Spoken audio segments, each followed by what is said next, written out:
ప్రేమైన దేవుని వాళ్ళారా, దేవుడు తన మహాప్రేమ చేత మనందరినీ కాచి కాపాడి మన బ్రతుకు దినంలో మరొక దినాన్ని ఇచ్చి ఈరోజు సాయంకాల సమయంలో దేవుని మాటలు కొన్ని వినటానికి ఆయన మన పట్ల చూపినటువంటి గొప్ప ప్రేమ కొరకై దేవునికి మొదట కృతజ్ఞతాస్తుతులు తెలియజేస్తున్నాను. అలాగే దేవుని మాటలు వినాలని ఆసక్తితో కూడి వచ్చిన దేవుని పిల్లలైన మీ అందరికీ మన ప్రభువు నామంలో వందనాలు తెలియజేస్తున్నాను. ప్రియులారా, ఈరోజు ఒక మంచి అంశం గురించి మీతో పంచుకోవాలనుకుంటున్నాను. అదేమిటంటే క్రియలు లేని విశ్వాసము మృతమా అనే విషయము మనం అందరం ఆలోచిద్దాం. ప్రియులారా, ప్రార్థించుకొని ముందుకెళ్దాం. అందరు తల్ల ఉంచినట్లయితే ప్రార్థించుకుందాం. మహాపరిశుద్ధుడా, ప్రేమగల మా కన్న తండ్రి, మీ పరిశుద్ధమైన ఘనమైన శ్రేష్టమైన మహోన్నతమైన మీ నామానికి కృతజ్ఞతాస్తుతులు తెలియజేస్తున్నాం తండ్రి. గడిచిన కాలమంతా మీ చల్లని రెక్కల నీడలో మమ్మల్ని కాచి కాపాడి మా బ్రతుకు దినంలో మరొక దినాన్ని ఇచ్చి ఈ సాయంకాల సమయంలో తండ్రి కొన్ని మాటలు మా బ్రతుకు పుస్తకమైనటువంటి బైబిల్లో నుంచి నేర్చుకోవటానికి మాకిచ్చిన ఈ గొప్ప అవకాశాన్ని బట్టి మీకు కృతజ్ఞతలు దేవా. కొన్ని మాటలు తండ్రి మీ పిల్లలకు వివరించబోచుండగా మాట్లాడుచున్న నాకు సమయోచితమైన జ్ఞానమును వాక్శక్తిని ప్రసాదిస్తారని, వింటున్న మీ పిల్లలు తండ్రి విని విడిచిపెట్టక మీ మాటల ప్రకారం జీవించేవారిగా నాయన వారి హృదయాలు తెరుస్తారని, మేమందరము నాయన మీ చిత్తమేందో తెలుసుకొని మీ చిత్తానుసారంగా బ్రతుకులాగున మీ సహాయం మాకు అనుగ్రహిస్తారని వేడుకుంటూ ఈ మీటింగ్ అంతట్లో మీ కృప తోడుగా ఉంచి సమస్తం సవ్యంగా మీ నామానికి మహిమకరంగా మాకు ఆశీర్వదకరంగా జరిగిస్తారని వేడుకుంటూ ఈ ప్రార్థన మా ప్రభువును మా రక్షకుడును మీ ప్రియ కుమారుడైనటువంటి క్రీస్తు వారి పుణ్యనామాన్ని అడిగి వేడుకుంటున్నాం తండ్రి, ఆమేన్. ప్రియులారా, క్రియలు లేని విశ్వాసము మృతమా అనే ఒక చక్కటి అంశం గురించి మీతో పంచుకోవాలనుకుంటున్నాను. మిమ్మల్ని ప్రేమించే దేవుడు ఈ మాటలు తెలియజేస్తున్నాడు. చెబుతున్న మాటలు ఎంత వాస్తవమో అనే సంగతి మీరు ఆలోచించాలి. ప్రియులారా, వచ్చాము, ఒక గంట సేపు విన్నాము, వెళ్ళిపోయాము అని అనుకుంటే మన జీవితాల్లో మనకు ప్రయోజనం ఏమి ఉండదు. ప్రియులారా, మీరు చెప్పబడుతున్నటువంటి మాటలు నిజంగా ఇది నాకు సంబంధించినవేనా, మా కోసమేనా ఇవి చెప్పింది అని స్వీకరించే మనసు మనలందరిలో ఉండాలి. ప్రియులారా, అలా ఉన్నాయో లేవో సరి చేసుకోవాల్సిన అవసరత కూడా మన మీద ఉంది. అలా కాకుండా body is present, mind absent లాగా ఉంటే, పేరుకు మనం ఇక్కడ ఉండి మన మైండ్ ఎక్కడో పెడితే మనం ఏమి నేర్చుకోము, మన జీవితాంతం ప్రియులారా దేవునికి ఉపయోగపడకుండానే ఉండిపోతాము.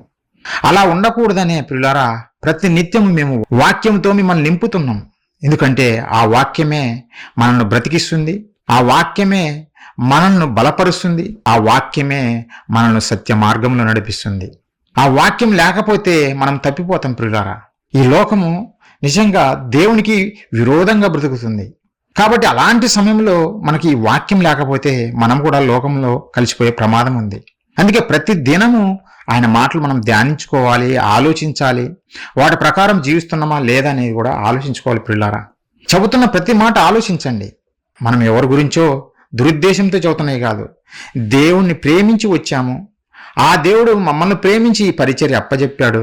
నా ప్రజలకు చెప్పండి, వాస్తవాలు చెప్పండి అని మాకు అప్పజెప్పాడు. కనుకనే బైబిల్ పట్టుకొని బయలుదేరాం. ప్రియులారా, మీకు తెలియజేయాలనే వాస్తవాలు మీరు తెలుసుకోవాలి.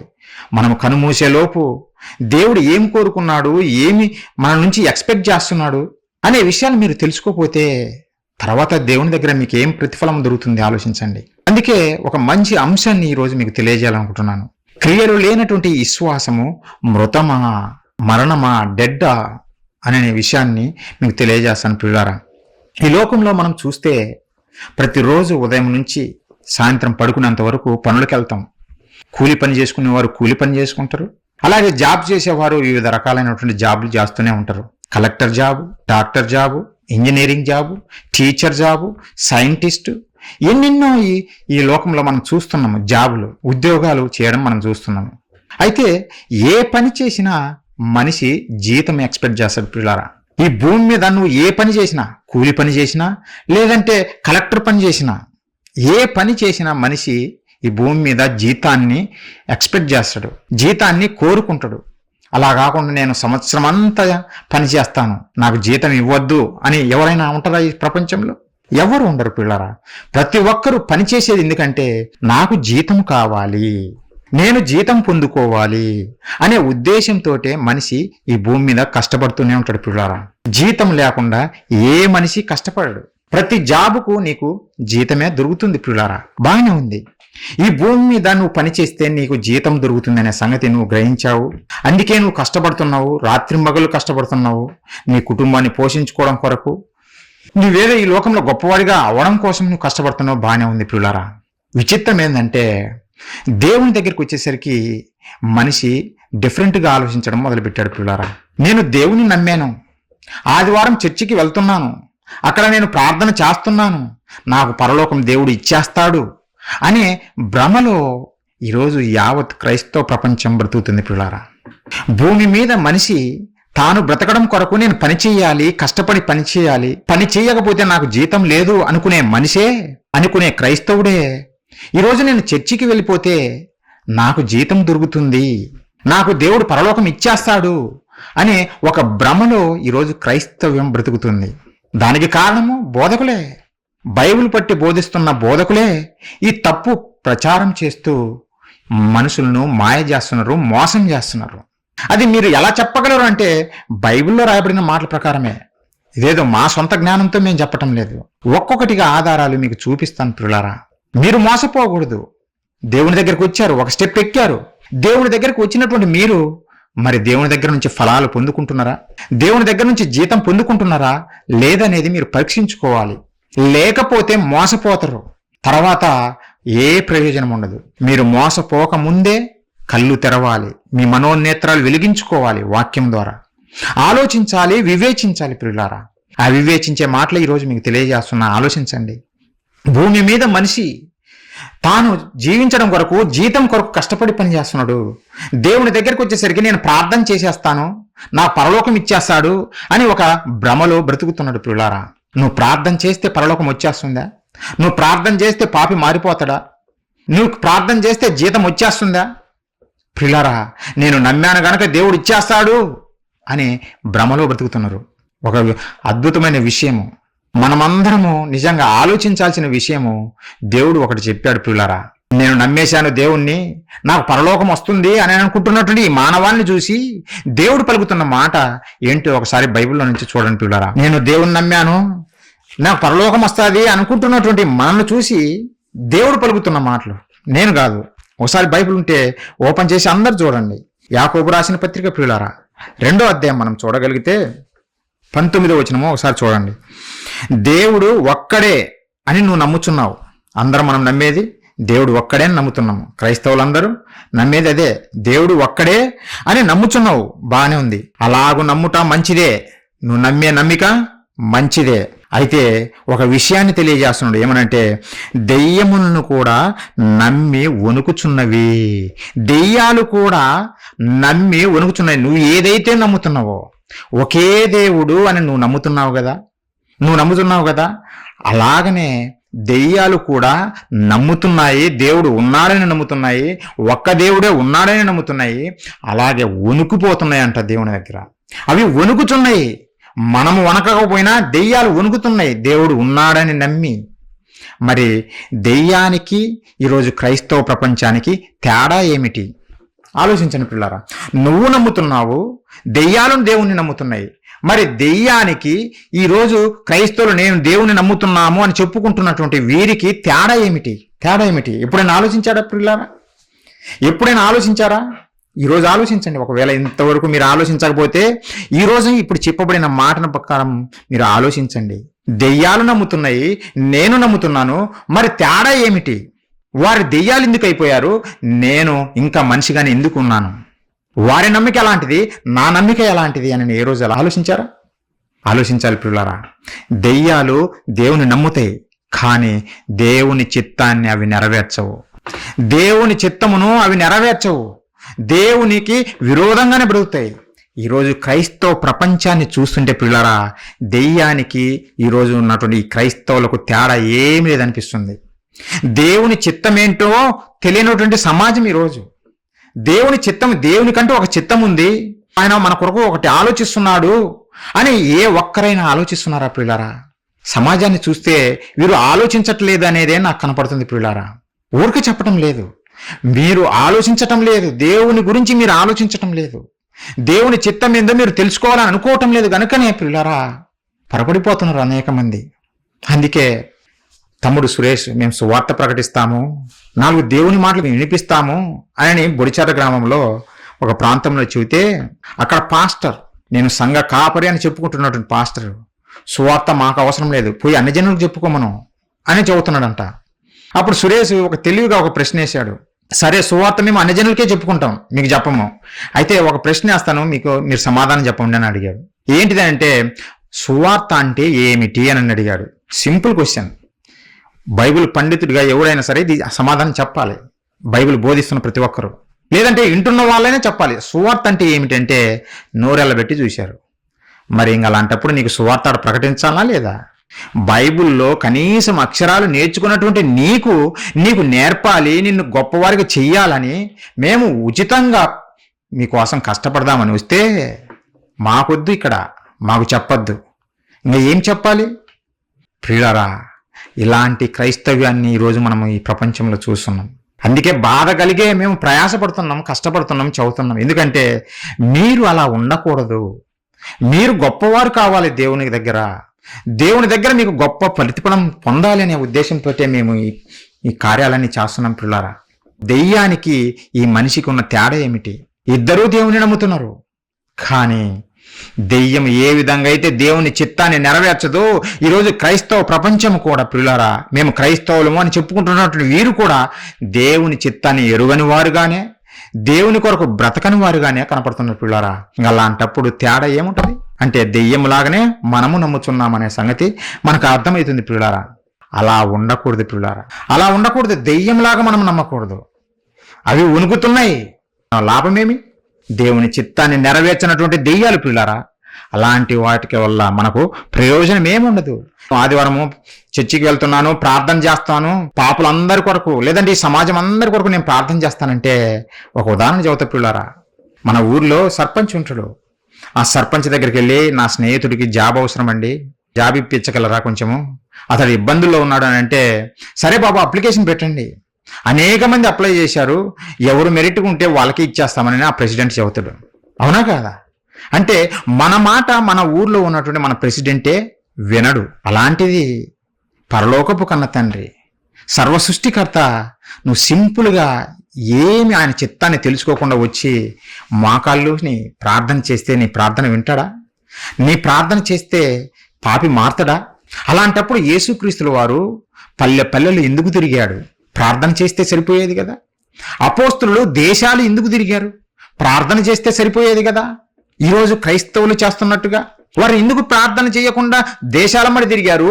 పల్లెలు ఎందుకు తిరిగారు? పట్టణాలు ఎందుకు తిరిగారు? పిల్లరా, అంటే ఈ మానవ సమాజాన్ని అపవాది మోసం చేస్తుంది. బోధకులలో ప్రవేశించి సత్యాన్ని తెలియజేయకుండా వీరిని అబద్ధాల వైపు మళ్లిస్తుంది. పిల్లరా, అందుకే తెలియటం లేదు ఈ సమాజానికి. మీరు అదృష్టవంతులు, సర్వసత్యము మీ మధ్యకు వచ్చింది. నిజంగా చెప్పాలంటే సత్యం అనేది ఎక్కడ దొరకనటువంటి ఈ సత్యము బైబిల్లో మాత్రమే దొరికేటువంటి ఈ మహాజ్ఞానము మీ దగ్గరకు వచ్చింది. మిమ్మల్ని ప్రేమించి దేవుడి మాటలు చెబుతుండ్రు. పిల్లారా, నిజంగా మన ఊర్లో మన ప్రెసిడెంటే మన మాట విననప్పుడు అంతెందుకు? మన భార్య ఒక్కోసారి మాట వినదు, నీ భర్తే నీ మాట వినడు, నీ పిల్లలే నీ మాట వినరు. నువ్వు చర్చికి అంటావు, పిల్లలేమో బయట ఆటలు అంటారు, సినిమాలు అంటారు. ఎంతమంది కుటుంబాలుగా వచ్చారు. కుటుంబాలకు వచ్చిన వారు పిల్లల్ని తీసుకుని వచ్చారా? మరి పిల్లలు ఎందుకు రాలేదు? పిల్లలు బిజీ, వాళ్ళు ఆడుకుంటారు. పిల్లారా, మన పిల్లలే మన మాటలు విననప్పుడు ఆలోచించండి. మనం కేవలం ప్రార్థన చేస్తే దేవుడు వింటాడా? ఈ సందర్భంలో ఆ మాట కూడా చూపించాలనుకుంటున్నాను. యోహాను సువార్త 9:31 ఒకసారి చూడండి. దేవుడు ఏం చెబుతున్నాడో, ఎవరి మొర వింటాడో, ఎవరి ప్రార్థన వింటాడో ఒకసారి ఈ మాట చూడండి. పిల్లారా, ఈ మాట చూసి నెక్స్ట్ టైం మీరు ప్రార్థన చేయండి. యోహాను సువార్త 9:31 నేను చదువుతున్నా, ఒకసారి చూడండి మీ దగ్గర బైబిల్ ఉంటే. దేవుడు పాపుల మనవి ఆలకింపడని ఎరుగుదము. పాపుల మనవి ఆలకింపడాయన. మరి ఎవరి మనవి ఆలకిస్తాడు అని అంటే, ఎవడైనా సరే దేవభక్తుడై ఉండాలి, దేవుని నమ్మేవాడిగా ఉండాలి మొట్టమొదటిగా. తర్వాత ఏం చేయాలి? ఆయన చిత్తము చొప్పున జరిగించిన ఎడల మొట్టమొదట నువ్వు దేవభక్తుడై ఉండాలి, దేవుని నమ్మేవాడిగా, దేవుని యందు భయభక్తులు కలిగిన వాడిగా ఉండాలి. తర్వాత నువ్వు ఆయన చిత్తమేందో తెలుసుకొని ఆయన చిత్త ప్రకారము జరిగించిన యెడల ఆయన వాని మనవి ఆలకించును. సూత్రం చెప్పేశాడు. నీ మొర కన్నీటి ప్రార్థన అంటావో, మోకాళ్ళ చిప్పలు అరిగిపోయేటట్టు ప్రార్థన అంటావో, లేదంటే 24 hours ప్రార్థన అంటావో, గొలుసు ప్రార్థన అంటావో, ఏ ప్రార్థన అంటావో, మొట్టమొదటి నువ్వేం చేయాలో తెలిసినా ఆయన నమ్మి ఆయన చిత్తం ఏందో తెలుసుకో. ముందు నీ నుండి ఏం కోరుకుంటుండో నువ్వు తెలుసుకో. అది తెలుసుకొని దాని ప్రకారము జీవిస్తే ప్రియులారా మొర వింటాడు. పాస్టరు తల మీద చేతులు పెడితే దేవుడు వింటారనుకుంటున్నారేమో. లేదు ప్రియులారా, లేదు. నువ్వు ఇంట్లో మూలన కూర్చొని నువ్వు ప్రార్థన చేసినా దేవుడు వింటాడు. ఎప్పుడో తెలుసునా, నువ్వు ఆయన యందు భయభక్తులు కలిగి ఆయన చిత్త ప్రకారము జీవిస్తే. అప్పుడు ఎవరు అవసరం లేదు నా కొరకు ప్రార్థన చేయండి, నా కొరకు ప్రార్థన చేయండి అని. దేవుడు అలాంటిగా చెప్పలేదు పిల్లారా. నా కుమార్తె నువ్వంటే నాకు ఇష్టం, నువ్వు ప్రార్థన చేసినా నేను వింటాను. నా కుమారుడా నువ్వంటే నాకు ఇష్టం, నువ్వు ప్రార్థన చేసినా నేను వింటానన్నా. కానీ నువ్వేం చేయాలో తెలుసునా, నా చిత్తం ఏందో నా మనస్సు ఏందో తెలుసుకోనన్నా. నేను చెప్పింది చెయ్యండి, అప్పుడు నువ్వు అడగక ముందే నీకు అన్నీ ఇచ్చేస్తానన్నా అన్నాడు. మన కన్న తండ్రి ప్రేమ ఎంత గొప్పదంటే, నువ్వు అడిగేదాకా వెయిట్ చేసేవాడు కాదు. నా కుమారుడు అడగాలి, నేను అడిగించుకోవాలి అని ఈ లోకంలో లాగా అనుకునేవాడు కాదు. నా కుమారుడికి ఏం అవసరమో నేను ఇచ్చేస్తాను అని చూపే గొప్ప కన్న తండ్రి పిల్లరా. అలాంటి గొప్ప ప్రేమ చూపే కన్న తండ్రి మా తండ్రి. అందుకే మేము ఆయన చిత్తం ఏందో మీకు తెలియజేస్తున్నాం పిల్లరా. మీరు బహుమానం పొందుకోవాలి దేవుని దగ్గర నుంచి. మీరు 100% బహుమానం పొందుకోవాలి. లేకపోతే ఏమి ప్రయోజనం మన భక్తికి? ఆలోచించండి. మనం చేసిన భక్తికి ఏమి ప్రయోజనము? ప్రయోజనం ఉండదు ప్రియులారా. దేవుణ్ణి దెయ్యాలు నమ్మినట్టుగా నమ్మకూడదు, దేవుడు కోరుకున్నట్టుగా నమ్మాలి. అప్పుడే దేవుడు మన మొర వింటాడు పిల్లారా, మన మొర వింటాడు. ఈరోజు సమాజం ఎలా అయిపోయింది? జాబు లేదు తండ్రి, నాకు జాబ్ ఇచ్చేయండి అంటాం. మంచిది, జాబు ఇచ్చేస్తాడు దేవుడు. సరే నీ పోషణ కావాలన్నా అంటాడు. జాబ్ తీసుకుంటాం, ఇంకా దేవుని సన్నిధికి రాకుండా మానేస్తారు. దేవుని సన్నిధిని మర్చిపోతారు. ఇంకా తర్వాత బాగా కష్టపడి చదివాను గనక జాబ్ వచ్చింది, ఇక జాబ్ తర్వాత నేను మంచిగా ఒక అమ్మాయిని చూసి పెళ్లి చేసుకోవాలి, ఒక అబ్బాయిని చూసి పెళ్లి చేసుకోవాలనుకుంటారు. పెళ్లి చేసుకుంటారు, బాగానే ఉంది. తర్వాత పిల్లలు అంటారు, ఆ పిల్లల కొరకు నేను మరలా బ్రతకాలి, ఆ పిల్లల చదువులు చూడాలి, పిల్లలు మంచిగా సెటిల్ చేయాలి అనుకుంటారు. పిల్లలు మంచిగా సెటిల్ చేస్తారు. పిల్లల తర్వాత వారికి మళ్ళీ పెళ్ళిళ్ళు చేయాలి అంటాడు. పెళ్ళిళ్ళు చేస్తాడు. పెళ్ళిళ్ళు చేసిన తర్వాత మనవరాళ్ళు పుడతారు, వాళ్ళని ఎత్తుకొని తిరుగు ఆలనా పాలనా చేస్తుంటాడు. ఈలోపు గవర్నమెంట్ కూడా, బాబు నీకు ఇచ్చిన టైం అయిపోయింది, నువ్వు ఇక నాకు పనికి రావు, నీకు రిటైర్మెంట్ ప్రకటిస్తున్నాము, నువ్వు వెళ్ళి ఇంట్లో కూర్చొని నీ మనవరాలను నీ మనవలతోటి మంచిగా ఆడుకొని ఇంటికి పంపించేస్తుంది గవర్నమెంట్ కూడా. అదే రిటైర్మెంట్ పిల్లరా. అప్పుడు మనవాడు ఆ మనవరాలను మనవలను తీసుకొని చర్చికి వచ్చి ఎక్కడ కంఫర్ట్గా ఉంటే అక్కడ కూర్చొని నేను చిన్న గొర్రె పిల్లని పాట పాడుకుంటూ కూర్చుంటే దేవునికి ఏమన్నా ప్రయోజనం ఉంటుందా? దేవుడిచ్చినటువంటి ఆయుష్కాలం అంతా నీవు, నీ కుటుంబము, నీ గవర్నమెంట్ జాబు, వీటి కోసం బ్రతికి చివరికి ఇంకా ఈ లోకాన్ని విడిచిపెట్టి వెళ్ళిపోయే సమయానికి వచ్చేసరికి దేవుడా అనుకుంటూ వస్తే దేవునికి నీ వలన ఏమన్నా ప్రయోజనం ఉందా? దేవుడు నీకు అందుకేనా ఈ జీవితాన్ని ఇచ్చింది? ప్రియులారా, ఈరోజు బోధకులు కూడా ఇలాంటివే. మీరు రండి, మీరు ఆశీర్వదింపబడిపోతారు. దేవుని చిత్తం పక్కన పెట్టేయండి. దేవుడు మీ నుంచి ఏం ఆశిస్తున్నాడో అవి పక్కన పెట్టేయండి. మనం అడిగేద్దాం, దేవుణ్ణి విజ్ఞాపన చేసేద్దాం. అడగండి, మీకు ఇవ్వబడును, తట్టుడి, తెరవబడును అని ఈ రెఫరెన్స్లన్నీ చూపించి ఎందుకు చెప్పాడు అనేది ఆలోచించకుండా ప్రియులారా, అడుగు అడుగు అడుగు అడుగు. జీవితాంతం అడుక్కోవడమేనా? ఏ రోజైనా దేవుడు నన్ను ఏం అడుగుతున్నాడని ఏ ఒక్కరైనా ప్రార్థన చేశారా? తండ్రి నా నుంచి మీరు ఏమి ఎక్స్పెక్ట్ చేస్తున్నారని ఏ ఒక్కరైనా ప్రార్థన చేస్తున్నారా పిల్లరా? చెయ్యండి, ఇప్పటి నుంచైనా ఆలోచించి చెయ్యండి పిల్లరా. తండ్రి నా నుంచి మీరేం కోరుకుంటున్నారు అని ప్రార్థన చేయండి. ఆయన కొరకు బ్రతకటానికి చూడండి. అంతేగాని పిల్లారా, దేవా నాకు అది లేదు, దేవా ఇది నొప్పి, దేవా నాకు కడుపు నొప్పి, ఇలాంటి అన్ని ప్రార్థన చేసుకుంటూ నీ జీవితాంతం గడిపితే ఏమి ప్రయోజనం పిల్లారా? ఇలాంటి నమ్మిక ఉండకూడదు క్రైస్తవునికి. ఇలాంటి నమ్మిక దేవుడు స్వీకరించడు పిల్లారా. దేవుడు స్వీకరించడు. దేవుడు ఎందుకు పంపాడు ఈ భూమి మీదకి మనల్ని? దేవుడు ఈ భూమి మీదకి మనల్ని ఎందుకు పంపాడు? ఆయన చిత్తాన్ని నెరవేర్చడానికి అనుకుంటున్నాం కదా. ఏంటి ఆయన చిత్తము? అని చూస్తే పిల్లరా, ఎఫెసీయులకు రాసిన పత్రిక ఒకసారి చూడండి. పౌలు గారి ద్వారా దేవుడు చెబుతున్న మాటలు. దేవుడు ఈ లోకానికి మనల్ని ఎందుకు పంపించాడు? గవర్నమెంట్ జాబ్ చేసుకోవడం కొరకా? లేదంటే రాజకీయ నాయకుడిగా ఉండి దేశాన్ని పరిపాలించడం కొరకా? లేదంటే నేను కుటుంబాన్ని పోషించాలి, కుటుంబం కొరకే నేను బ్రతకాలని అని చెప్పడం కొరకా? దేవుడు చెబుతున్న మాటలు ఒకసారి చూడండి పిల్లరా. ఎఫెసీయులకు రాసిన పత్రిక 2వ అధ్యాయము 10వ వచనం పిల్లరా. మరియు వాటి యందు మనము నడుచుకొనవలనని, వాటి యందు మనము నడుచుకోవాలి, మనము నడుచుకొనవలనని దేవుడు ముందుగా సిద్ధపరిచిన సత్క్రియలు చేయుటకై.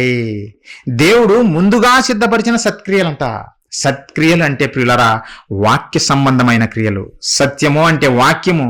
ఆ వాక్య సంబంధమైన క్రియలు దేవుని క్రియలు, దేవుని పనులు. దేవుని పనులు చేయడం కొరకు ప్రియులరా ముందుగా ఆ పనులను సిద్ధం చేశాడంట. సిద్ధం చేసి మనము క్రీస్తు యేసునందు సృష్టింపబడిన వారమై ఆయన చేసిన పని అయి ఉన్నాము. ఆయన చేసిన పని అయి ఉన్నాము. మనము ఆయన చేసిన పని. ఆయనే చెయ్యకపోతే ఈ జీవితం లేదు మనిషికి. తల్లి గర్భములో ఎంతో మంది నీలాంటి వారు పరుగులు తీసినా కోట్ల కొలదిగా వాళ్ళందరికీ ఇవ్వనటువంటి జీవితము నీకు మాత్రమే ఇచ్చాడు, నాకు మాత్రమే ఇచ్చాడు. ఎందుకు? జాబు జాబు జాబు అని తిరగడం కొరకు కాదు, లేదంటే కుటుంబం కుటుంబం కుటుంబం అని కుటుంబం కొరకు బ్రతకడం కొరకు కాదు. ఆయన కష్టపడి తన అరచేతిలో చెక్కుకొని తల్లి గర్భములు నిలబెట్టి ఈ భూమి మీదకి పంపించి నిందుకో తెలుసునా? నువ్వు పుట్టక ముందే నీ కొరకు పని పెట్టాడు. ఈ భూమి మీదకి నువ్వు రాకముందే స్త్రీ అయినా పురుషుడైనా ఏ భేదం లేకుండా ప్రతి ఒక్కరికి పని పెట్టాడు. కనుకనే ప్రియులరా ఈ భూమి మీదికి మనం ఆరంగ్రేటం చేశాం, ఈ భూమి మీదికి మనం వచ్చాము. అది తెలుసుకోవటం లేదు మనిషి. ఆయన ఎంతో కష్టపడి మనకు ఈ జన్మనిచ్చి భూమి మీదకి పంపించి నా పనులు చెయ్యండి నాన్న, వాక్య సంబంధమైన పనులు చెయ్యండి. ఈరోజు క్రైస్ట్ చర్చ్ ఖమ్మం చేస్తున్నటువంటి పనులు ఇవే, వాక్య సంబంధమైన క్రియలు. ప్రతి పల్లెకు వెళ్ళి సువార్త ప్రకటిస్తున్నదంటే కారణం మా కొరకు దేవుడు సిద్ధపరిచిన క్రియలు ఉన్నాయి కనుకనే ఆ క్రియలు చేస్తూ ఉన్నాం. ప్రియులరా మీరు అవే చెయ్యాలా, మనము అందరము అవే చెయ్యాలా? మరి ఎక్కడైనా జరిగిస్తున్నారా? ఎక్కడైనా ఎవరైనా సరే దేవుని కార్యాలు జరిగిస్తున్నారా? ఎందుకు జరిగించటం లేదు, పెద్ద మీటింగ్స్ పెడుతున్నారా అని మీరు అనుకోవచ్చు పిల్లరా. అది కాదు పిల్లరా, అలా పాపి మారడు. నువ్వు స్టేజ్ మీదకి వెళ్ళి సాంగ్స్ పాడితే పాపి మారడు, లేదంటే ప్రార్థన చేస్తే పాపి మారడు. వారి హృదయాలను మార్చే దేవుని మాటలు ప్రకటించాలి, సత్యాన్ని ప్రకటించాలి. ఆశలు చూపించి ఇదిగో స్వస్థత పొందాడు కావాలంటే ప్రూఫ్ చూడండి అని కాదు చెప్పటానికి. దేవుడు నీ గురించి ఏం ఆలోచిస్తున్నాడో, ఏమి రాశాడో నీ కొరకు అవి వారికి తెలియజేసి వారిని కూడా దేవుని పనిలో నిలబెట్టాలి. బోధకునిగా ఎవరైనా చేస్తున్నారా? ఎవ్వరు కనపడరు పిల్లరా. స్టేజ్ మీదంతా తను, తన భార్య, తన కుటుంబం, తన పిల్లలు, వాళ్ళే సింగర్స్, వాళ్ళే స్పీకర్స్, వాళ్ళే స్వస్థత వరాలు. ఏమి లేకపోయినా కనపరుచుకుంటారు, వీళ్ళంతా కనపరుచుకుంటారు. మరి మిగతా వాళ్ళందరూ ఆడియన్స్ చప్పట్లు కొట్టాలి. అయ్యగారు స్పీచ్ ఇస్తే చప్పట్లు, అమ్మగారు పాట పాడితే చప్పట్లు. ఇందుకేనా మీకు జన్మనిచ్చింది దేవుడు? దీనికోసమేనా ప్రజలకు దాసులుగా కావడం కొరకేనా దేవుడు మీకు జీవితాన్ని ఇచ్చింది? మిమ్మల్ని స్వతంత్రులుగా దేవుడు నిలబెట్టాడు పిల్లరా. ఆలోచించండి. ఏ బోధకునికి మీరు దాసులుగా ఉండకూడదు. ఎవరికైనా సరే మీరు స్వతంత్రులు. గౌరవించాలి బోధకులను సత్య బోధ చేస్తే, అంతే తప్ప వాళ్ళకు దాసులు కావద్దు పిల్లరా. దేవుడు ఎంతగానో మన మీద ఎక్స్పెక్టేషన్స్ పెట్టుకున్నాడు. అందుకే తల్లి గర్భంలో నిన్ను నిలబెట్టాడు. పిండముగా రాలిపోకుండా నిలబెట్టాడు తల్లి గర్భంలో. తన అరచేతిలో చెక్కుకొని ప్రతి నిత్యం చూస్తున్నాడు, నువ్వు చూసినా చూడకపోయినా సరే. ఎందుకు? నా కుమార్తె రావాలి, నా కుమారుడు రావాలి, నా కొరకు వీరు పని చెయ్యాలి, నా కొరకు నన్ను మహిమపరిచే కార్యాలు వీళ్ళు చెయ్యాలి అని ఎదురు చూస్తున్నాడు పిల్లరా. అందుకే మన గురించి రాసుకున్నాడు ముందుగానే. ముందుగా సిద్ధపరిచిన సత్క్రియలు చేయుటకై క్రీస్తు యేసునందు సృష్టింపబడిన వారము. ఆయన చేసిన పని అయి ఉన్నాము. ఆయన చేసిన పనే మనము. ఆయన ఎగిన పని చేయకపోతే మనకి ఈ జన్మ లేదు. మనము పని చేయడం కొరకే ఈ జీవితాన్ని ఇచ్చాడు పిల్లరా. ఎంతమంది చేస్తున్నారు పని చెప్పండి? అందరూ వాళ్ళ సొంత కార్యాలే కదా చేసేది. ఆలోచించండి, హానెస్ట్గా చెప్పుకుందాం పిల్లరా. ఎవరేమైనా దేవుని కార్యాలు నేను చేస్తున్నానని చెప్పగలరా? ధైర్యంగా చెప్పగలరా? ఏ క్రైస్తవులైనా? అందరూ వారి సొంత కార్యాలు. ఇదిగో నేను జాబ్ చేశాను, దశమభాగం అట్ట పడేస్తాను, నా జాబు నాదే. నీ దశమభాగం దేవుడు కోరుకున్నాడా, లేదంటే నిన్ను కోరుకున్నాడా దేవుడు? మనిషికి అర్థం కాలేదు పిల్లరా. మనిషికి అర్థం కాలేదు. దశమభాగం చూపించి నేను గొప్పగా ఇచ్చాను కానుక అని నేను ఊరి మీద పడి తిరుగుతానంటే దేవుడికి ఎందుకు నీ కానుక? ఈ సృష్టిని ప్రకృతిని అంతా కలగజేసింది ఎవరు? ఈ ప్రకృతిని కలగజేసింది ఎవరు? నీవా? నీ తండ్రా? నీ తండ్రా? కాదు కదా, దేవుడే కదా. ఆ దేవునికి ఆయన కలుగజేసిన వాటిలో కొన్ని తెచ్చి ఇచ్చి, ఇదిగో నీకు ఇచ్చేశాను, నా పని నేను చేసుకుంటానంటే ఆయనకెందుకు పిల్లరా? ఆయనకెందుకు అవన్నీ? ఆయనేవే కదా సమస్తము. ఆయనకు కావాల్సింది నీవు, ఆయనకు కావాల్సింది నేను, నీవు పిల్లరా. మనమే ఆయనకు దగ్గరగా లేకుండా మనము ముష్టిలాగా డబ్బేస్తే ఆయనకెందుకు పిల్లరా? ఆయనకెందుకు? తండ్రిగా ఎదురు చూస్తున్నాడు, నా పిల్లలు నాతో ఉండాలి, నా పిల్లలు నన్ను మహిమపరిచే కార్యాలు చేస్తూ నాతోనే ఉండాలని ఆయన ఎదురు చూస్తున్నాడు. అది తెలుసుకోవటం లేదు. బోధకుల జేబులు నింపాలి గనక దశమ భాగాలు, మరి దేవునికి కాదు. అవి దేవునికి ఎందుకు పిల్లరా? దేవునికి ఎందుకు పిల్లరా? ఆలోచించండి. దేవుడు ఎంతగానో మీ గురించి ఆలోచిస్తున్నాడు, ఎదురు చూస్తున్నాడు. నా కుమార్తె, నా కుమారుడు నా కొరకు పని చేస్తారని ఆయన ఎదురు చూస్తున్నాడు. ఈ రోజైనా తెలుసుకోండి. ఇక నుంచైనా దేవుని కార్యాలు చేయడానికి ఆలోచించండి. మనం చెయ్యాలి, అందుకే వచ్చాము. ముందుగా మన కొరకు సిద్ధపరిచిన కార్యాలు ఉన్నాయి, వాక్య సంబంధమైన కార్యాలు. కలెక్టర్ జాబ్ కాదు, సీఎం కాదు, పిఎం కాదు. దేవుని కార్యాలు మన కొరకు సిద్ధపరిచాడు. మన కొరకు సిద్ధపరిచి దాని కొరకు జీతం కూడా సిద్ధపరిచాడు. జీతం కూడా ఇవ్వాలని ఎదురు చూస్తున్నాడు. చూడండి ఆ మాట. ఈ భూమి మీద మనం పని చేస్తే మనకు జీతం దొరుకుతుందని అనుకుంటున్నాం కదా.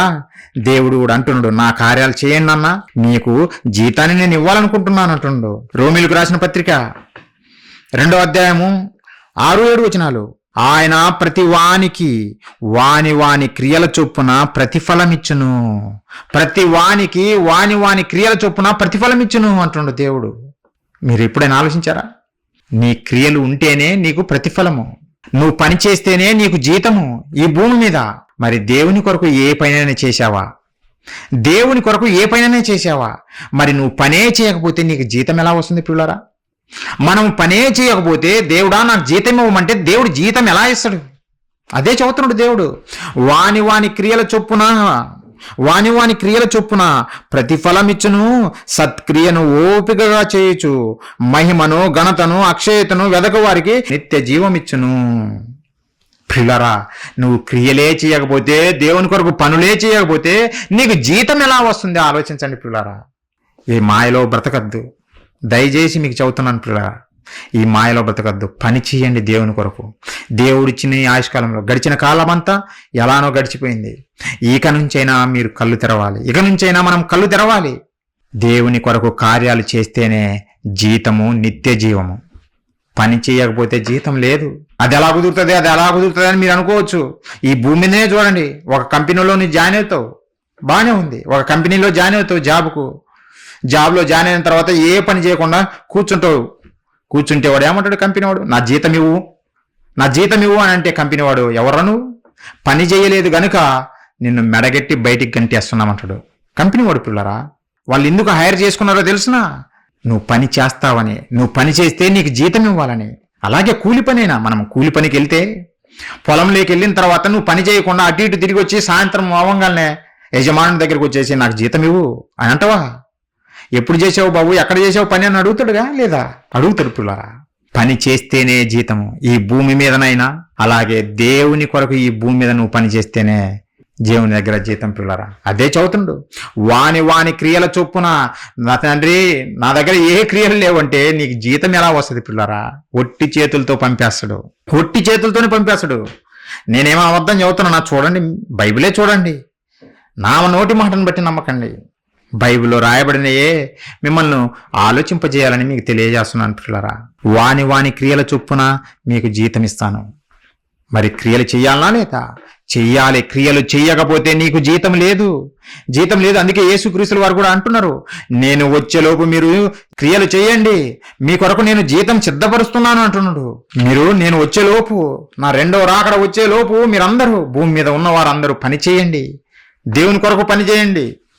పని చేస్తే మీకు జీతాన్ని నేను సిద్ధం చేస్తున్నాను అంటుండు. ప్రకటన గ్రంథము 22వ అధ్యాయం పిల్లరా, 22వ అధ్యాయము 12వ వచనం నేను చదువుతున్నా చూడండి. ఇదిగో త్వరగా వచ్చుచున్నాను అని క్రీస్తు చెబుతున్నాడు. త్వరగా వచ్చుచున్నాను. వాని క్రియల చొప్పున ప్రతి వానికిచ్చుటకు నేను సిద్ధపరిచిన జీతము నా యొద్ద ఉన్నది.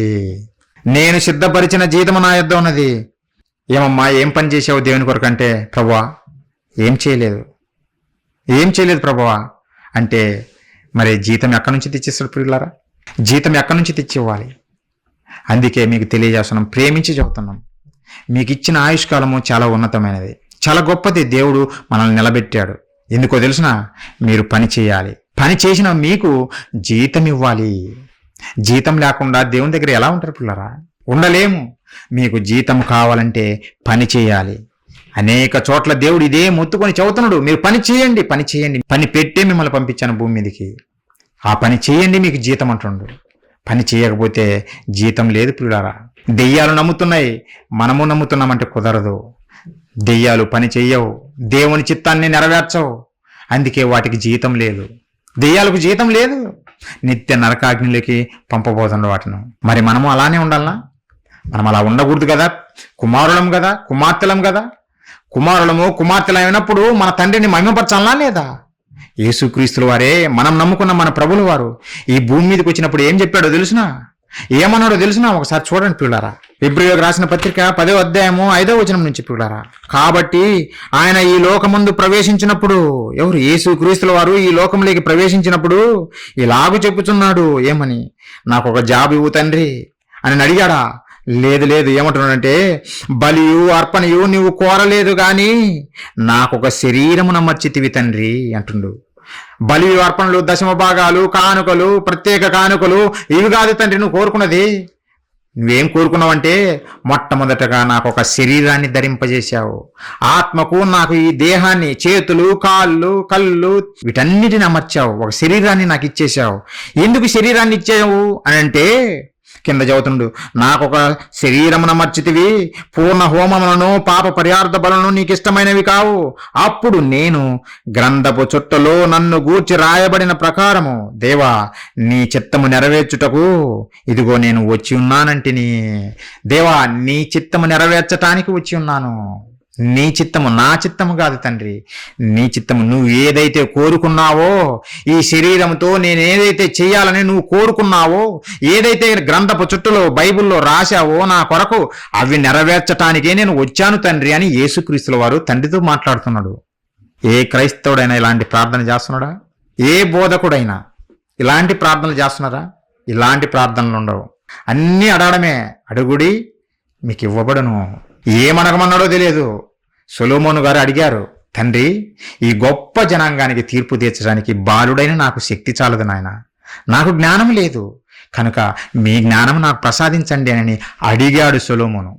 సొలొమోను దేవుని చిత్తానుసారంగా దేవుని జ్ఞానాన్ని అడిగాడు గనుకనే ఆ రోజున్నటువంటి రాజుల్లో గాని చుట్టుపక్కల ఎవ్వరికి లేనటువంటి మహాజ్ఞానము దేవుడు సొలొమోనుకి ఇచ్చాడు. అంత గొప్పగా ఇచ్చించాడు. నీ మనవి నేను అంగీకరిస్తున్నానని దేవుడే సాక్ష్యం చెప్పాడు. ఎందుకు? అడగమన్నది అడిగాడు, దేవుని చిత్తమేందో తెలుసుకున్నాడు సొలొమోను. అందుకే దేవుడు సొలొమోనును అంతగా హెచ్చించాడు. ప్రియులారా, బైబిల్లో ఇవన్నీ సూత్రాలు, దేవుని మనస్సును పసిగట్టే సూత్రాలు. దేవుని మనసును మనం ఎలా అర్థం చేసుకోవాలి, మనం ఎలా దేవుని ప్రేమించాలి, దేవుడు మన వైపు ఎలా తిరుగుతాడని మనం అర్థం చేసుకుని ఈ విధంగా బ్రతకడం కొరకే మన కొరకు రాయించాడు. పిల్లారా, ఒక సొలొమోను గారి ప్రార్థనలాగా నీ ప్రార్థన ఉండాలి.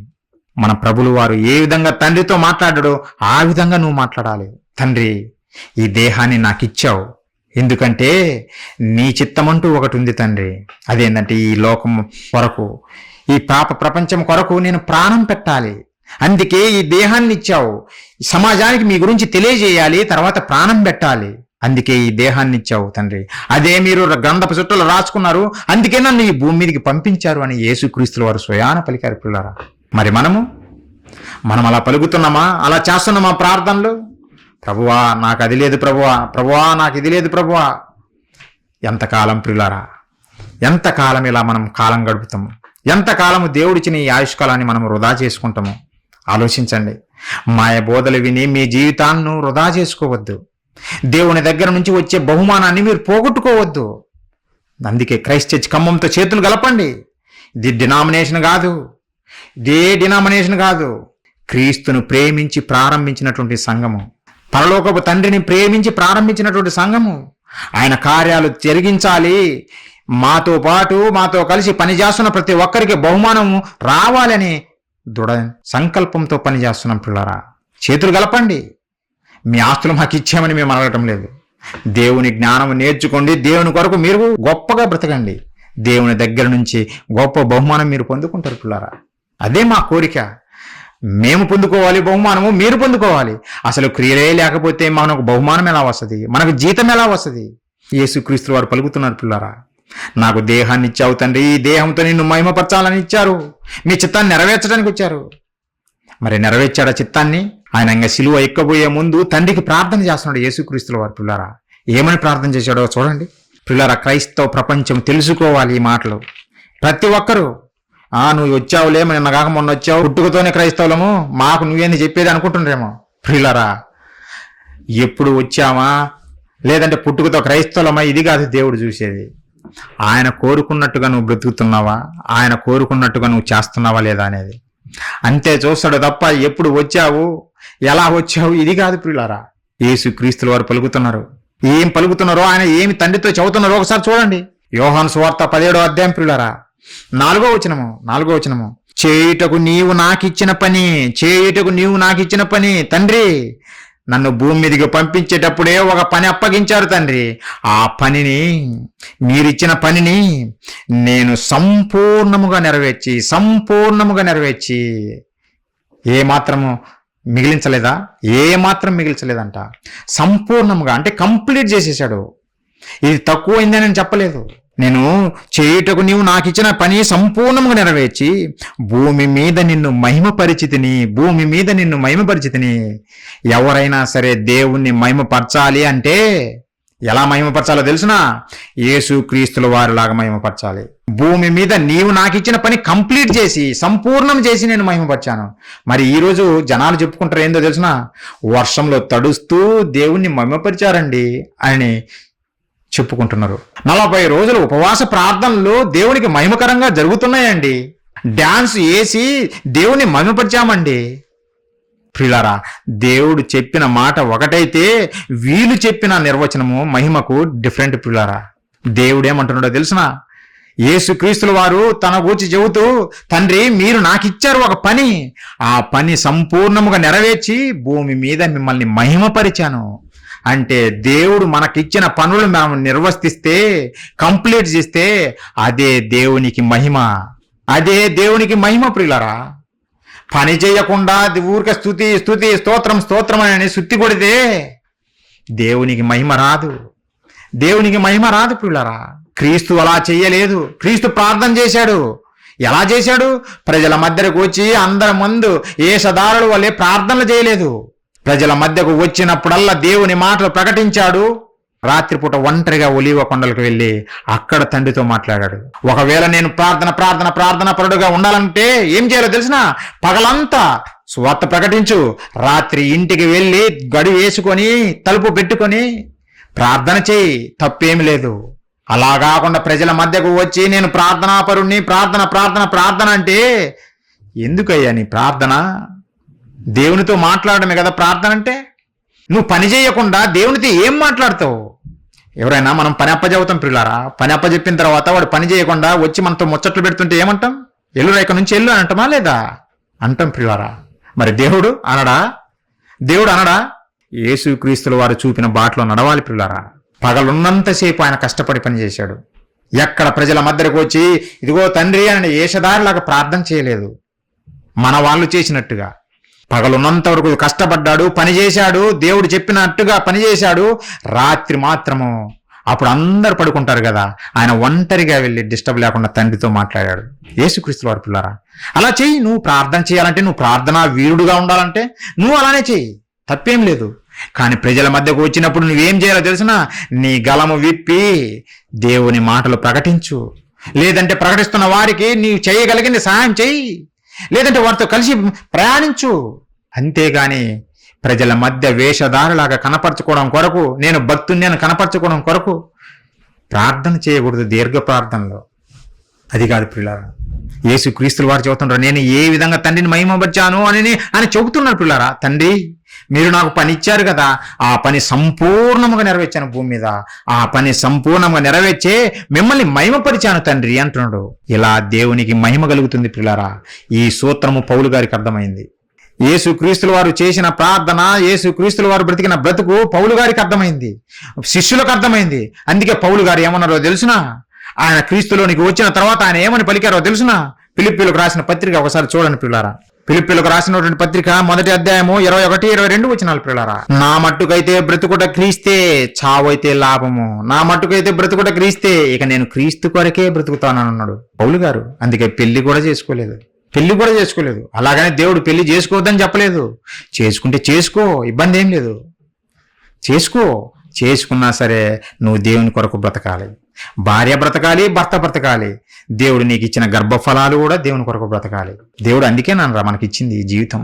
దేవుని కొరకు బ్రతకడం కొరకే మనకి ఈ జీవితాన్ని ఇచ్చాడు. బ్రతుకుటైతే నా మట్టుకుడు క్రీస్తే, చావైతే లాభము. ఒక కోడిని పెంచుకుంటావు ఒక కోడిని. ఎందుకు? గుడ్లు పెట్టాలి, అనేక సంతానం కావాలి, వాటిని అమ్ముకోవాలి, నేను జీవనం కొనసాగించాలనేనా? అవును పిల్లరా, గుడ్లు పెట్టాలని చూస్తావు. నది ఎంతకాలం చూసినా గుడ్లు పెట్టకపోతే ఏమంటావు? కప్పెట్టనరా గంప కింద అంటావు. గంప కింద కప్పెట్టనరా అంటావు. ఎందుకు? కోసేయి. గుడ్లు పెట్టని కోడి మనకెందుకు, ఇంక కోసేయి, తినేద్దామని అంటావు పిల్లరా.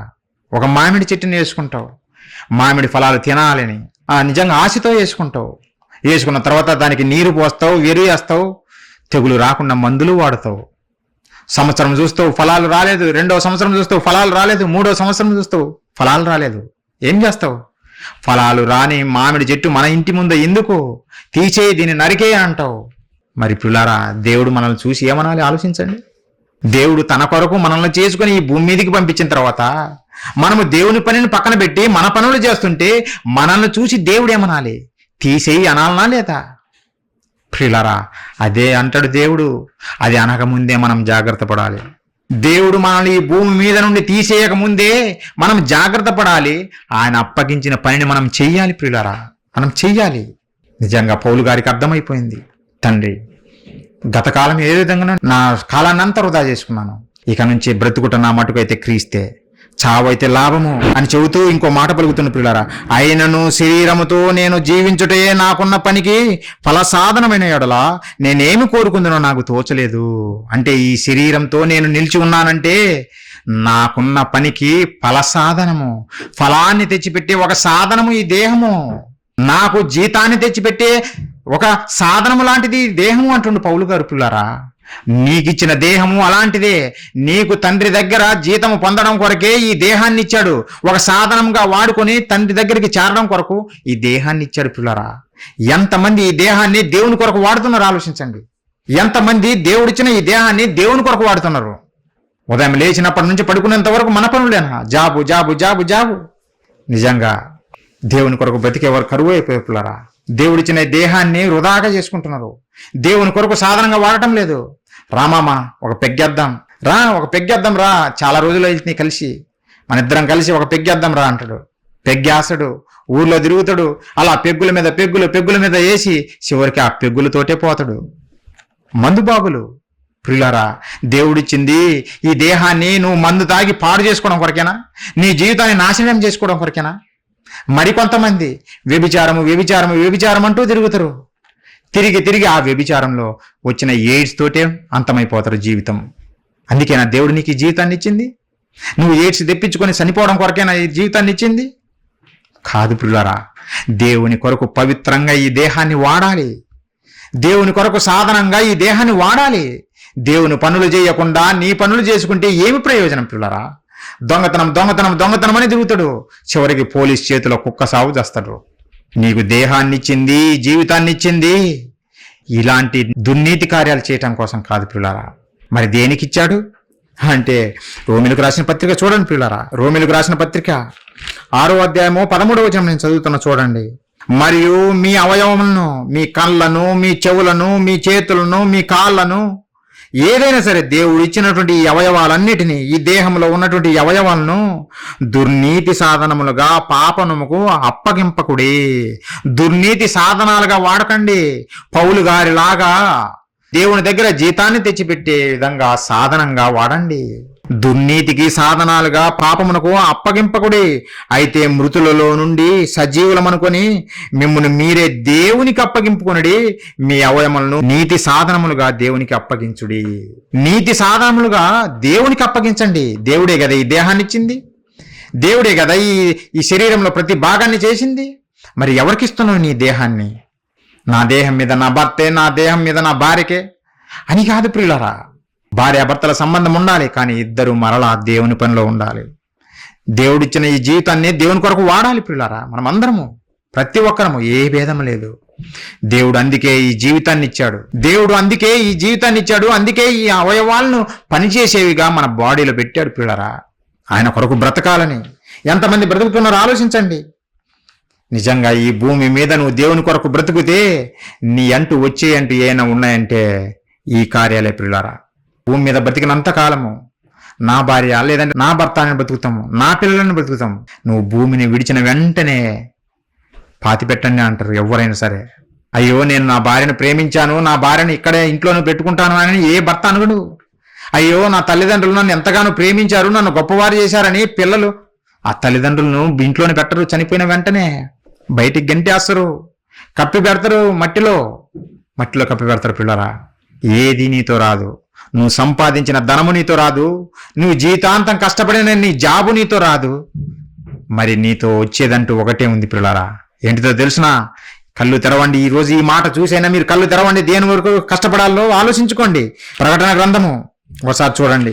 మీతో పాటు వచ్చేదంటూ ఏదైనా ఉంది అంటే లోకంలో ప్రియులారా. ప్రకటన గ్రంథము 14వ అధ్యాయము 13వ వచనం ప్రియులారా. అంతటా ఇప్పటి నుండి ప్రభువునందు మృతులు ధన్యులని రాయమని పరలోకము నుండి ఒక స్వరము చెప్పగా వింటిని. ప్రభువునందు మృతి నొందరిల్లు. ఎలా? నిజమే, వారు తమ ప్రయాసములు మాని విశ్రాంతి పొందుదురు. భూమి మీద ఉన్నంతకాలం ప్రయాసపడ్డరు. ఎవరి కొరకు? భార్య కొరకు కాదు, పిల్లల కొరకు కాదు, భర్త కొరకు కాదు, గవర్నమెంట్ కొరకు కాదు, దేవుని కొరకు. బ్రతుకునిచ్చిన దేవుడి కొరకు వాళ్ళు ప్రయాసపడ్డారు. అందుకే ప్రభువునందు మృతి పొందిన మృతులు ధన్యులు. వారి పేర్లు రాయండి అని చెప్పి ఒక మంచి విషయం తెలియజేస్తుండు. మీ హృదయాల్లో ఈ మాటలు ఉండాలి. ఇప్పటి నుంచైనా ఆలోచించండి ప్రియులారా. మంచి మాట. నిజమే, వారు తమ ప్రయాసములు మాని విశ్రాంతి పొందుదురు. వారి క్రియలు వారి వెంట పోవునని ఆత్మ చెబుతున్నాడు. వారి క్రియలు వారి వెంట పోవును. ఏ క్రియలు? భూమి మీద నేను దేశం కొరకు బ్రతికాను ప్రభువా అని చెప్పుకున్న క్రియలు కాదు. లేదంటే భూమి మీద నా భార్య కొరకు నా భర్త కొరకు బ్రతికాను ప్రభువా అని చెప్పుకుంటున్న ఆ క్రియలు కాదు. దేవుని కొరకు నువ్వు భూమి మీద ఏమి చేశావో నీకు ఇచ్చిన ఆయుష్కాలంలో ఆ క్రియలు నీతో పాటు వెళ్తున్నాయి. ఎందుకు వెళ్తున్నాయంటే నీకు జీతం ఇవ్వాలి కదా. దేవుడు నీకు జీతం ఇవ్వాలి కదా. నువ్వు క్రియలు అక్కడ కనపడిపోతున్నాయి పిల్లరా. తండ్రి ఇదిగో ఈ క్రియలు చేశాను తండ్రి నీ కొరకు అని అంటే, సరే నాన్న ఇదిగో నీకు జీతం, ఇదిగో నీకు ప్రతిఫలం అని అంటున్న పిల్లారా. అందుకే యేసుక్రీస్తుల వారు ఒక మంచి ఉపమానం చెప్పాడు. నీ క్రియలు నీతోనే వస్తాయి అని తెలియజేసే విధంగా నువ్వు భూమి మీద దేవుని కొరకు బ్రతకాలి, లేకపోతే నీకు ప్రతిఫలం లేదు అని తెలియజేసేటానికి ఒక ఉపమానం చెప్పాడు యేసుక్రీస్తుల వారు.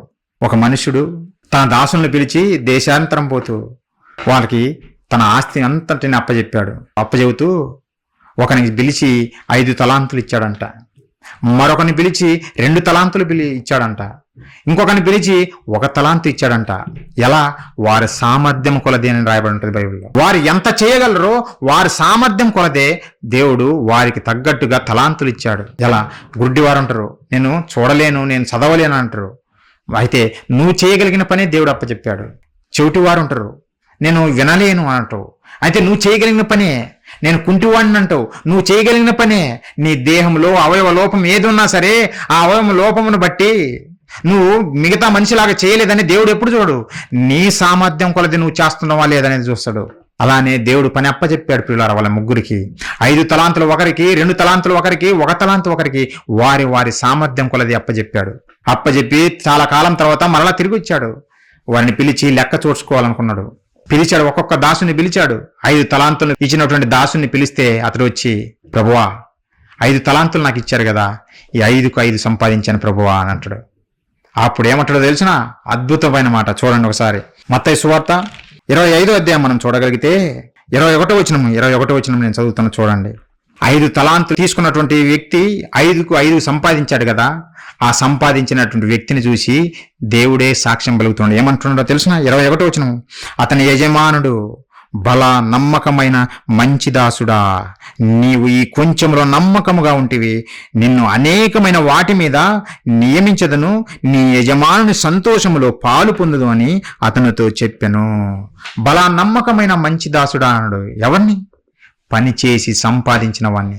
కష్టపడి పని చేసి సంపాదించాడు దేవుని కొరకు. దేవుని కొరకు కష్టపడ్డాడు, తన కొరకు కాదు. దేవుని కొరకు కష్టపడ్డాడు గనకనే అతడు ప్రియులారా దేవుని దగ్గరనే మెప్పు పొందాడు, జీతం పొందాడు. ప్రియులారా, బలా నమ్మకమైన దాసుడిగా మనం ఉండాలనా లేదా? మరి అలా దేవుడు మనల్ని పిలవాలనా లేదా? అలా అనిపించుకోవాలనా లేదా? మనము అనిపించుకోవాలి ప్రియులారా. ఎందుకు మరి రోజు చర్చికి వెళ్తాం, ప్రతిఫలం లేదు. రోజు భక్తి భక్తి భక్తి అని అంటున్నాము, మనకు ఫలాలు రాని భక్తి ఎందుకు ప్రియులారా? ఆలోచించండి. దెయ్యాలు కూడా అలాంటివే.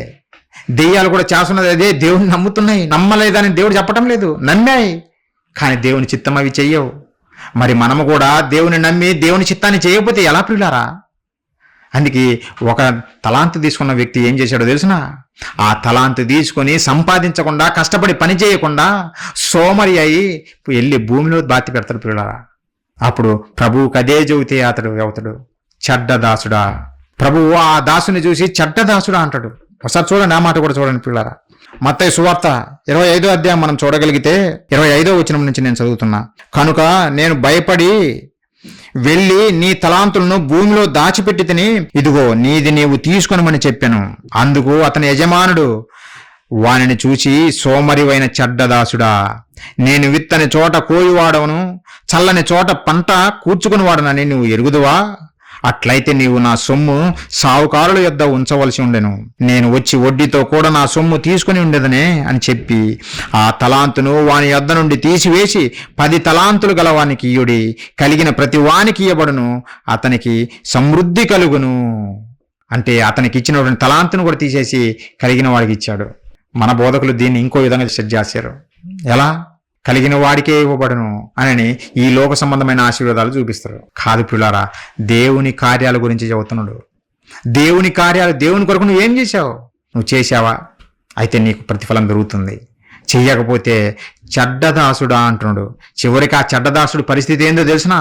పని చేయనటువంటి చెడ్డదాసుడు, కష్టపడనటువంటి చెడ్డదాసుని పరిస్థితి ఏమైందో తెలిసిన? 29వ వచనము, కలిగిన ప్రతి వానికి ఇయ్యబడును, అతనికి సమృద్ధి కలుగును, లేని వాని యొద్ద నుండి వానికి కలిగినది తీసివేయబడును, మరియు పనికి మారిన ఆ దాసుని వెలుపడి చీకటిలోనికి త్రోసివేయుడి, అక్కడ ఏడుపును పండ్లు కొరుకుటయు ఉండును. అక్కడ ఏడుపు పండ్లు కొరకటమే ఉంటుంది. ఎందుకు?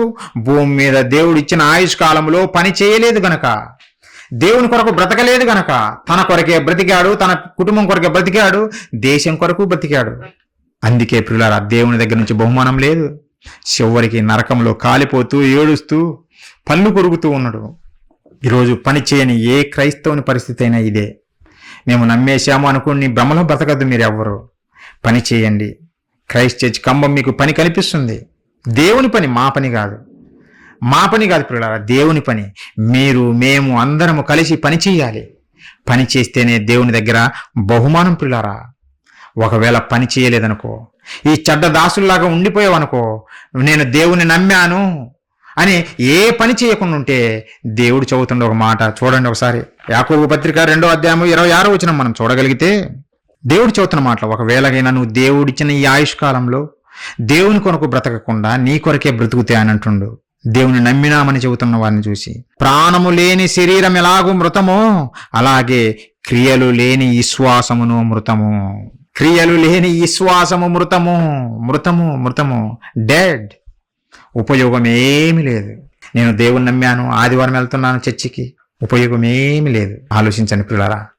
ఒకసారి ప్రాణం విడిచిపోతే ఈ దేహాన్ని ఏం చేస్తారు? మట్టిలో పూడ్చిపెడతారు, డెడ్ బాడీ అని. ఒకవేళ నేను దేవుణ్ణి నమ్మాను అని చెప్పి దేవుని కొరకు ఏ కార్యం చేయకపోతే నువ్వు కూడా చనిపోయిన వారితోనే సమానం అంటుండు. నీ విశ్వాసము చనిపోయినది అని అంటున్నాడు. అలాంటి విశ్వాసం ఉపయోగం లేదు అని అంటున్నాడు. పిల్లారా, మీరు అలానే ఉంటారా? మరి అలాంటి విశ్వాసం కలిగి ఉంటారా? లేదంటే దేవుడు ఇచ్చినటువంటి ఈ ఆయుష్ కాలంలో దేవుని కొరకు గొప్పగా బ్రతుకుతారా? ఆలోచించండి పిల్లారా. దేవుని కొరకు గొప్పగా బ్రతకాలి.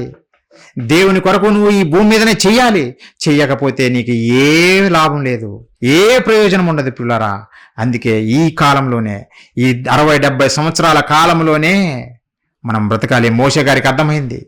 40 సంవత్సరాలు సకల విద్యలు నేర్చుకోవడంలో అయిపోయింది. తర్వాత 40 సంవత్సరాలు ఇత్రో మామ దగ్గర గడిపేశాడు. 80 సంవత్సరాలు అయిపోయింది. తనకిచ్చిన ఆయుష్ కాలంలో 120 సంవత్సరాల కాలంలో 80 సంవత్సరాలు అయిపోయినాయి వృధాగా. ఇంకా 40 సంవత్సరాలు ఉన్నాయి. ఆ 40 సంవత్సరాల్లో కోరుకున్నాడు మోషే. ఏమన్నాడో తెలుసునా? తండ్రి, మా దినములు లెక్కించుట మాకు నేర్పుము. ఇంతవరకు కాలం వృధా అయిపోయింది.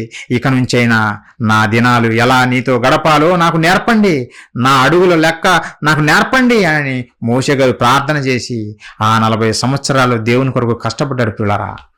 40 సంవత్సరాలు దేవుని కొరకు కష్టపడ్డాడు, పని చేశాడు కనుకనే జీతానికి అర్హుడు. మరి మనం ఏం పని చేస్తున్నాం పిల్లరా? బోధకులదే పని అని మీరు అనుకోవద్దు. దేవుడు మనల్ని అందరినీ బోధకులు కావాలని కోరుకుంటుండ ఆయన. కానీ వీళ్ళేమో మేము ప్రత్యేకింపబడిన వారము, మేము అభిషేకింపబడిన వారము, మేము తప్ప మీరు ఉండకూడదని వీళ్ళు తిరుగుతున్నారు ఈ బోధకులు, అబద్ధ బోధకులు. పిల్లరా, ప్రతి ఒక్కరిని దేవుడు పిలిచాడు, ప్రతి ఒక్కరిని ఏర్పరచుకున్నాడు, ప్రతి ఒక్కరిని బాప్తీసం అనే కార్యక్రమం ద్వారా అభిషేకించాడు. మిమ్మల్ని వెళ్ళి ప్రకటించమన్నాడు. నేర్చుకోకుండా కాదు. నేర్చుకోకపోతే అబద్ధాలు చెబుతాం. నేర్చుకొని చెప్పాలి. ఈరోజు మేము చెప్పేది నేర్చుకోకుండా రావటం లేదు. నేర్చుకున్నవి మరలా మీకు ఏం చెప్పాలి, దేవుడు కరెక్ట్గా చెప్పిన పద్ధతిలో మనం చెప్పాలని రాసుకొని ఒక పాఠంలాగా మీకు తెలియజేస్తున్నాం. నన్ను పరిశుద్ధాత్మ దేవుడు నడిపిస్తున్నాడని నా నోటికి వచ్చింది మాట్లాడటం లేదు. ఏమి ప్రిపేర్ అవ్వకుండా. అలా చెయ్యకూడదు. బోధకుడు ప్రిపేర్ అవ్వాలి. ఒక స్కూల్లో పిల్లవాడికి టీచర్ ఎలా చెప్పాలి? ప్రిపేర్ అయ్యి చెప్పాలి. ప్రిపేర్ అయ్యి చెప్పకుండా పోతే పిల్లవాడు ఏమి నేర్చుకుంటాడు? ఏమి నేర్చుకోడు. మరి క్రైస్తవుడికి ప్రిపేర్ అయ్యి చెప్పాలి. ప్రిపేర్ అయ్యి దేవుడు చెప్పమన్న మాటలు వాక్యానుసారంగా, సత్యవాక్య ప్రకారంగా చెప్పాలి. నువ్వు చెప్పిన మాటకు మళ్ళా కాంట్రవర్సీ కామెంట్స్ రాకూడదు. అంత సత్యబోధ మనం చేయాలి పిల్లారా. కానీ ఈరోజు ధనముకున్నంటే ఇంపార్టెన్స్ దేనికి లేదు పిల్లారా. చివరికి దేవుని నమ్మిన వారు కూడా ఎందుకు దేవుని నమ్ముతున్నారంటే ధనము కోసం తప్ప దేనికి నమ్ముతున్నారు ఆలోచించండి. చెప్పండి. మీరు అలా ఉండకూడదు. మిమ్మల్ని ప్రేమించే మేము ఈ మాటలు చదువుతున్నాం పిల్లారా. మీరు బహుమానం పొందాలి దేవుని దగ్గర. మీ క్రియలు మీతో కూడా వెళ్ళాలి. దేవుని కొరకు మీరు చేసిన క్రియలు దేవుని దగ్గర ప్రత్యక్షం కావాలి. బలా నమ్మకమైన దాసుడా, నా కొరకు కష్టపడినావు తల్లి, నా కొరకు కష్టపడినావు కుమారుడా, నీకు ఇదిగో నా ఆనందంలో పాల్పొందు, నీకు గొప్ప జీతము అని దేవుడు మెచ్చుకోవాలి మనల్ని చూసి. అలా కాకుండా చెడ్డ దాసుడా, ఇన్ని తీసుకెళ్ళి అక్కడ పడేయనరా, అక్కడ ఏడుపు పనులు కొరవటం ఉంటుంది అని చెబితే ఎంత బాధ పిల్లారా. మరి నేను భూమి మీద ఉన్నప్పుడు ప్రభువా అని ప్రార్థన చేశానంటావు. ప్రయోజనం లేదు. ప్రార్థన చేయొద్దని నేను అనటం లేదు. మరలా అపార్థం చేసుకునేవాళ్ళు. ప్రార్థన చేయండి. ప్రార్థన చేయడం తప్పు కాదు. అంతకన్నా ముందు పాపి మారే మాటలు మనం ప్రకటించాలి. ఆ మాటలు మనం ప్రకటించలేకపోతే ప్రకటించే వారితోనైనా కలిసి పని చేయాలి. మనమందరం కలిసి పని చేయాలి. మేము నేర్పేది అదే పిల్లరా. మేమే బోధకులు ఉంటామని మేము అనుకోవటం లేదు. మాలాంటి వారిని తయారు చేయాలి. వారికి వాక్యం నేర్పాలి. దేవుని కొరకు వాళ్ళు బ్రతకాలి. దేవుని దగ్గర గొప్ప బహుమానం పొందాలి. అదే మా ప్రయాస. మేమే కనపడాలి అని మాకు లేదు పిల్లరా. మాకు అందరంటే ఇష్టం. మనమంతా ఒకే కుటుంబం, ఒకే తండ్రి పిల్లలము. అందుకోసమే ఆ ప్రేమ మాలో దేవుడు రగిలించాడు గనుకనే ఈ మాటలన్నీ మేము పల్లెకు వెళ్ళి ప్రకటిస్తున్నాం పిల్లరా. అపార్థం చేసుకోవద్దు. కొంతమంది నిజంగా వచ్చేవారిని కూడా చెడగొడుతున్నారు. పల్లె సువార్తకు కొంతమంది స్త్రీలు వస్తున్నారు. నిజముగా దేవుని ప్రేమను మీకు ప్రకటించాలి. దేవుని దగ్గర నుంచి మేము బహుమానం పొందాలని ఒక మంచి ఆశతోటి, ప్రేమతోటి చేస్తున్నామే తప్ప ఎవరినో మెప్పించాలని, ఎవరి మెప్పు, ప్రజల మెప్పు పొందాలని మేము ఆశించట్లేదు పిల్లరా. అలా లేదు. మాకున్న దాంతోనే ఈ పరిచయం చేస్తున్నాం. మేమేం ఆశించరావట్లేదు. మిమ్మల్ని ఆశించే వచ్చాము. మీరు దేవుని కొరకు రావాలి. దేవుని కొరకు మీరు బ్రతకాలి. దేవుని దగ్గర నుంచి మీరు బహుమానం పొందాలి. ఎందుకంటే మనమందరము ఒకే కుటుంబ సభ్యులము. ఆదాము నుండి వచ్చిన వారిమి, దేవుని నుండి వచ్చిన వారిమి, ఒకే కుటుంబ సభ్యులము. ఈ భూమి మీద వేరు కుటుంబాలు ఉండొచ్చు, కానీ మనమంతా ఒకరి నుండే వచ్చిన వారిమే. మనమంతా అక్క చెల్లెలము, అన్నదమ్ములము. మన భారతదేశంలోనే ప్రతిజ్ఞ చేస్తారు, భారతీయులందరూ నా సహోదరులు అని. అంటే భారతీయులని సహోదరులు భారతీయులే కదా, ఈ ప్రపంచ మానవాలంతా మన సహోదరులు. క్రీస్తు నేర్పిన మార్గం ఇది ప్రియులారా. అంత ఉన్నతమైనది బైబిల్. అంత ఉన్నతమైన జ్ఞానం మీకు బోధిస్తున్నాము. ఎందుకంటే మీరు కూడా గొప్పవారు కావాలని. మరి దేవుని కొరకు మీరు పని చేస్తారా? ఈ భూమి మీద దేవుడు మీకు ఇచ్చిన ఈ ఆయుష్కాలంలో దేవుని కొరకు పనులు చేస్తారా? విశ్వాసం ఉంటే పనులు చేయండి. ఒకవేళ పని చేయకపోతే నీవు పోయే పాతాళమందు పని లేదు, వివేచన లేదు, జ్ఞానం లేదు. నేను కాదు చెప్పేది, దేవుడే చెబుతున్నా. ఒకసారి ఆ మాట చూసి ముగించేసుకున్నాం పిల్లారా. సొలొమోను గారు ఆస్తి అంతా గొప్పగా ఎదిగిన వాడే, గొప్ప జ్ఞానం కలిగిన వాడే. ఆయన చదువుతున్న మాటలు ప్రియులారా, సత్యం చదువుతుండో ఏమని తెలిసినా 9వ అధ్యాయము 10వ వచనము ప్రసంగి గ్రంథం ప్రియులారా. చేయుటకు నీ చేతికి వచ్చిన ఏ పని అయినను నీ శక్తి లోపము లేకుండా చేయము. ఈ భూమి మీద దేవుడు నీకు ఏ పని అయితే అప్పగించాడో ఆ పనిలో ఏ మాత్రం శక్తి లోపం లేకుండా చెయ్యి. ఏ మాత్రం శక్తి లోపం ఉండకూడదు. వాళ్ళు ఏదో అంటున్నారని వీళ్ళు ఏదో అంటున్నారని వెనక్కి వెళ్ళకూడదు. నాగటి మీద చెయ్యి వేసావా ఇంకా వెనికి తిరిగి చూడొద్దు, వెళ్ళు దేవుని పని చెయ్యి అని అంటుండు. ఏ పని వస్తే ఆ పని చెయ్యి.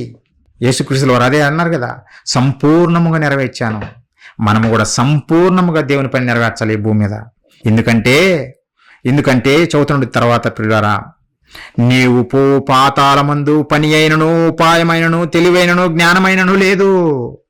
నువ్వు పోయే పాతాళమందు ఒకరోజు భూమిని విడిచిన తర్వాత వెళ్ళిపోతావు కదా పాతాళంలోకి. అక్కడ నువ్వు పని చేస్తాను ప్రభువా, నాకు పని ఇక్కడ అక్కడ వృధా చేసుకున్నాను, కుటుంబం కొరకు బ్రతికాను, లేదంటే దేశం కొరకు బ్రతికానంటే పని లేదు. ధనవంతుడి సంగతి చూశారు కదా, కనీసం నీటి బుట్టు అడిగితేనే కానీ నీటి బుట్టు ఇవ్వలేదు. అలాంటి పరిస్థితి ఉంటుంది అక్కడ. భూమిని విడిచిన తర్వాత మన పరిస్థితి అలా ఉంటుంది. దేవుని కొరకు బ్రతకకపోతే నీ తెలివి పనికి రాదు. ఇంకాడ జ్ఞానం ఉపాయం వచ్చినా నీకు ఉపయోగం లేదు. అందుకే భూమి మీద మనకిచ్చిన ఈ ఆయుష్కాలంలోనే పని చెయ్యాలి. మనము పని చెయ్యటానికే వచ్చాము, దేవుని పని చేయటానికే వచ్చాము. ఒకవేళ దేవుని కొరకు మనము ఈయన పనులు చెయ్యకుండా నేను దేవుని నమ్మాను అని అంటే అలాంటి విశ్వాసము మృతము అని దేవుడు చెప్పాడు. అలాంటి విశ్వాసం ఎవరికి ఉన్నా అది మృతమే. ఎందుకంటే పనులు లేవు, జీతం తెచ్చిపెట్టే పనులు లేవు నీలో. కనుక అలాంటి విశ్వాసము మృతము. ఒక దెయ్యం లాంటి విశ్వాసం అది. దెయ్యము దేవుడు ఉన్నానని నమ్ముతుంది, కానీ దేవుని చిత్తం నెరవేర్చవు. ఈరోజు క్రైస్తవులు కూడా సోమరితనంగా పనులు ఏమి లేవు అన్నట్టుగా చాలా మంది బతుకుతున్నారు పిల్లారా. మీరు అలా ఉండకూడదు. మేము అలా ఉండకూడదు. మనకు ఇచ్చిన ఆయుష్కాలంలో 60-70 సంవత్సరాల కాలంలో దేవుని కొరకు గొప్పగా బ్రతికి దేవుని మహిమపరిచి బలా నమ్మకమైన దాసుడా అని దేవుని చేత మెప్పు పొందేవారిగా, దేవుని ద్వారా బహుమానం పొందేవారిగా మనం అందరం ఉండాలని కోరుకుంటూ ఈ నా మాటలు ముగిస్తున్న పిల్లారా, చివరిగా ప్రార్థన చేసుకుని ముగించుకుందాం. అందరు తల ఉంచినట్లయితే ప్రార్థించుకుందాం. మహాపరిశుద్ధుల ప్రేమగల మా కన్న తండ్రి, మీ పరిశుద్ధమైన ఘనమైన శ్రేష్టమైన మహోన్నతమైన మీ నామానికి వందనాలు, స్తోత్రాలు తండ్రి. కన్న తండ్రి, గడిచిన కాలమంతా మీ చల్లని రెక్కల నీళ్ళలో మమ్మల్ని కాచి కాపాడి మా బ్రతుకు దినంలో మరొక దినాన్ని ఇచ్చి తండ్రి, ఈ సాయంకాల సమయంలో నాయన కొన్ని మాటలు నేర్చుకోవటానికి మా పట్ల మీరు చూపిన కృప కొరకే కృతజ్ఞతలు తండ్రి.